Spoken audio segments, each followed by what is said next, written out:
Ito po si Risha, isa ko pong kaibigan, galing po sa Manila. Gusto niyo pong matuto tungkol po sa tuob at paano po ito ginagawa rito sa City Hall. Magandang araw po, Lola. Magandang araw, Iha. Marami po ako nababaltaan tungkol sa tuob at paano po ito nakakapagpagaling sa may mga sakit.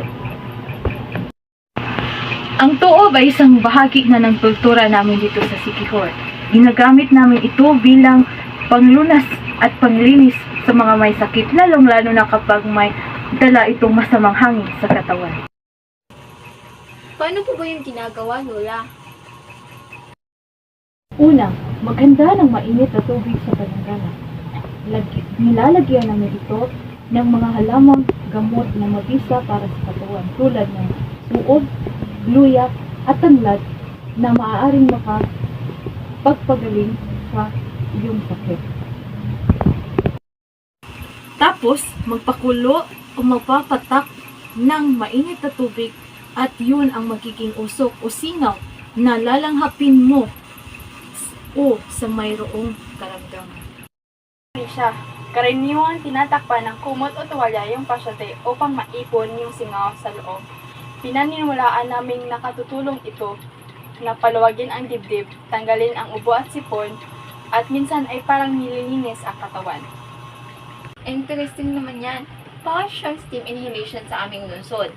Pero mas special ito dahil may halong damo or dahon. Ganyan nga sa amin dito, hindi lang siya simpleng lunas, kundi may kasama rin itong orasyon o panalangin. Pinagsama-sama namin ang paniniwalang at tradisyon na may kasamang likas na yaman ng kalikasan. Kaya rin kakaiba ang City Hall, Risha. Hindi lang dahil sa makwento ng hiwaga o kababalaghan, kundi dahil sa mayaman naming kultura ng panggagamot at paggalang sa kalikasan. Napakaganda po. Salamat po, Lola, sa pagbabahagi niyo ng inyong kaalaman. Nakaka-inspire po na makita kung paano napapahalagahan ang tradisyon at paniniwala habang nakakatulong sa kalusugan ng ibang tao. Walang anuman. Ang mahalaga ay patuloy nating iingatan at ipasa ang sinaunang gawi. Basta't alam nating gagamitin natin ito sa tama at may pag-iingat at paggalang sa Diyos at sa kalikasan. Pupunta po diba si Rona rito, Lola? May sakit siyang nararamdaman at kailangan niya po ang inyong tulong. Pwede po natin ipakita kay Risha para po mas maintindihan niya at malaman niya ang ating kultura. Iha, panuurin mo ako kung paano gagamutin ang isang tao rito sa amin. Sige po, huwag niyo po akong pansinin. Manunood lang po ako rito. Sige, Iha.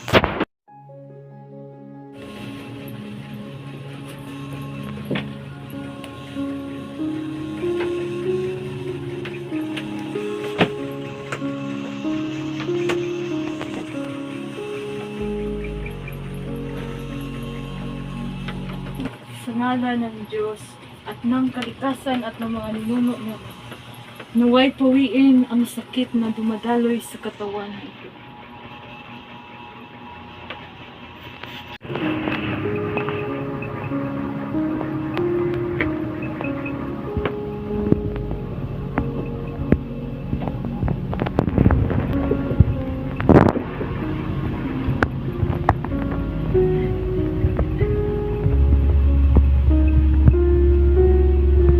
Inumin mo ang tubig na ito. May taglay itong dasal at likas na kalikasan.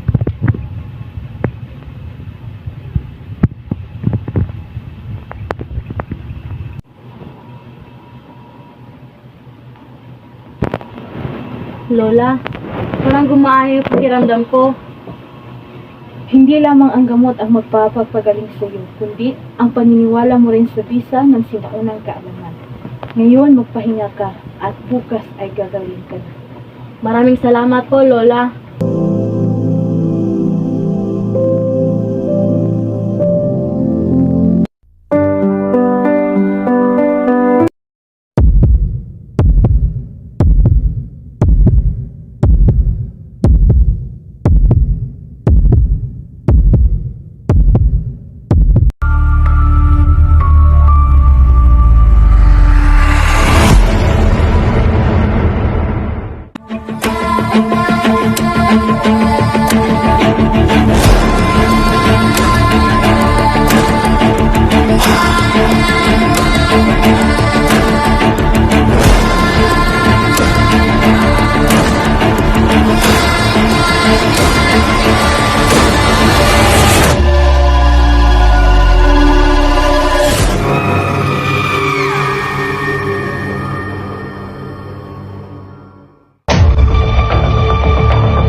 In a small village in Sikihor, a young woman inherits her grandmother's healing abilities.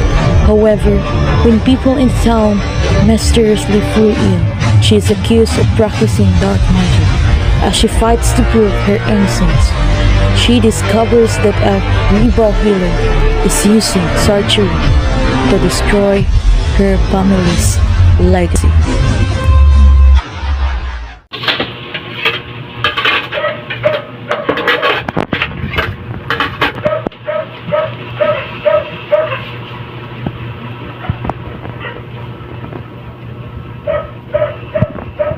Anak, pwede ba tayong mag-usap? Yes, ma. Ano yun? Alam mo naman di ba kung anong meron tayo na wala sa iba? Opo, ma. Alam ko po yun. Ang galing niyo nga po eh. You can help a person beyond the limitations of a doctor. Well, sa awa ng Diyos. Pero may limitasyon din ang kapangyarihan ko. Ang gusto kong sabihin ay, gusto kong ipasa sa iyo ang mga nalaman ko. Galing din sa lola mo. Pinasa niya sa akin nung magkaedad lang tayo. Hindi kasi maaaring manatili sa isang tao ang kapangyarihan na ito. Dahil ang isang tao ay maaari ding mamatay. Kailangan mong malaman at mapag-aralan kung paano ito gamitin. Dahil ikaw ang susunod sa yapak ng ating pamilya. Sige po, ma. Susundin ko po lahat ang gusto nyo. At gusto ko rin po makatulong sa iba. Salamat anak ha. Kapag nasa iyo na ang kapangyarihan makapagpagaling ng tao, gusto kong gamitin mo ito sa mabuti. Oo naman, ma. Gusto ko pong sundan ang mga nagawa mo, lalo na po sa ating bayan.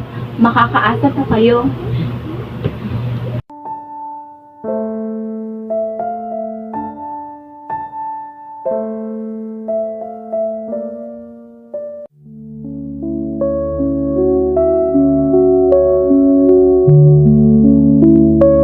Hindi ko alam kung ano nangyari sa mga balat ko. Bigla na nangati yung buong katawan ko. Tingnan mo nga. Di ba meron? Ilang araw na ba ito? 3 araw na. I thought kasi allergies lang to pero hindi eh. Sige, may bibigay ako sa iyong gamot. Gusto ko inumin nito before kakakain. Sige. Pag gumaling ka, tawagan mo ako. Okay. Sige.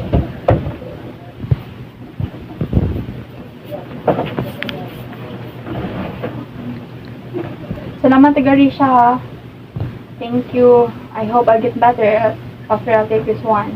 Walang anuman. Gusto ko makakatulong sa iba, lalo na sa kaibigan ko. Thank you. I owe you my life. Anak! Kumusta na yung kaibigan mo? Katatanggap ko lang ng text niya, ma. Nawala na yung pangangati sa katawan niya at pamumula. Good to hear. Halika nga rito.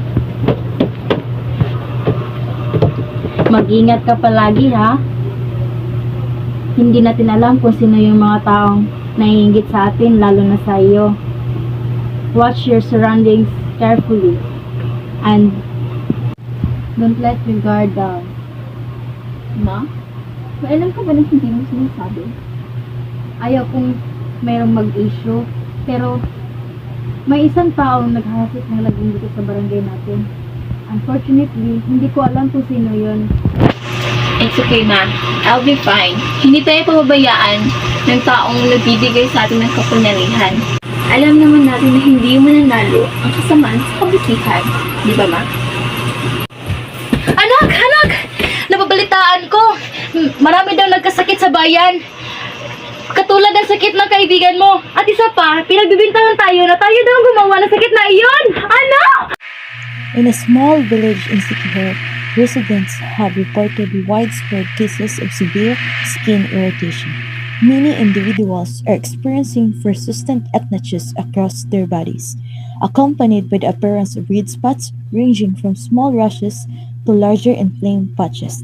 The condition continues to spread, raising concerns among individuals. On the other hand, some people who experience the same condition have said that it is caused by a young woman in their community named Rashida Zakatan, who recently practiced doing dark magic.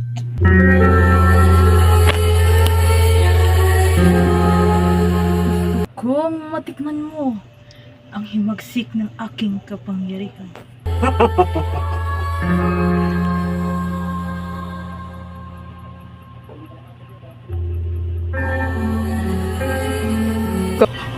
Dapat ako lang ang may kapangyarihan sa bayan na ito.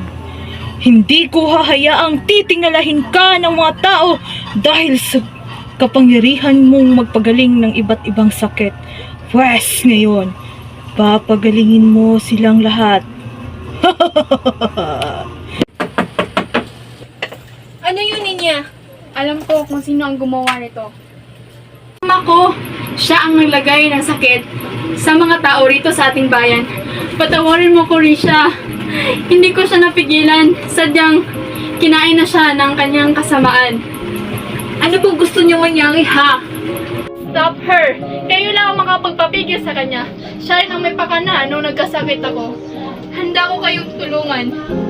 I'm ready to betray my own mother.